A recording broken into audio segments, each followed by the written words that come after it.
ეშმაკი ყოველთვის გებრძვის. ერში როგორც წესი ეშმაკი იბრძვის სხვა ადამიანების მიერ შენ წინააღმდეგ, თუ განდეგილი ხარ პირდაპირ გებრძვის. ისე რომ არ გებრძოდეს, ეგეთ რამე გამორიცხულია. წარმოუდგენელი, არასოდეს არ იქნება, იცოდეთ ყველამ ერთი განსასწრელი დამთავრდება, აუცილებლად ცოტა ხანში დაიწყება მეორე. ისიც რომ დამთავრდება, მერე კიდევ დაიწყება. არასოდეს არ იქნება ისე რომ განსასწრელი არ იყოს. უბრალოდ იგი ტალღისებურად მოდის. შეიძლება გაგახსენდათ, ეხლა მეც გამახსენდა, რომ ზოგან რომ ტალღისებურად კი არა, ახლა პერმანენტულად რომ არ უმთავრდება ხოლმე განსასწრელი, არიან ესეთი ადამიანები.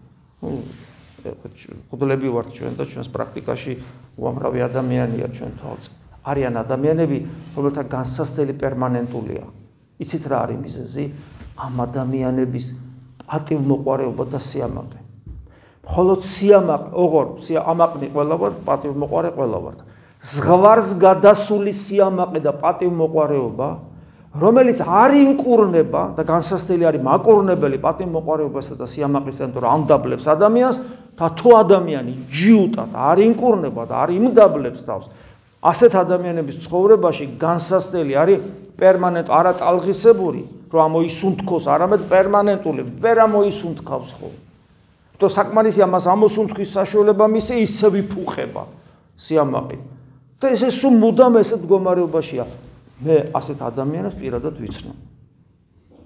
და თუ ჩვენ ვთვლით, რომ ჩვენში განსასწრებელი არ არის ტალღისებური და ამოსუნთქვის კეთილი პერიოდები არ გვაქვს, ეს ნიშნავს, რომ ჩვენ პატივმოყვარეობას და სიამაყეს უნდა მივხედოთ.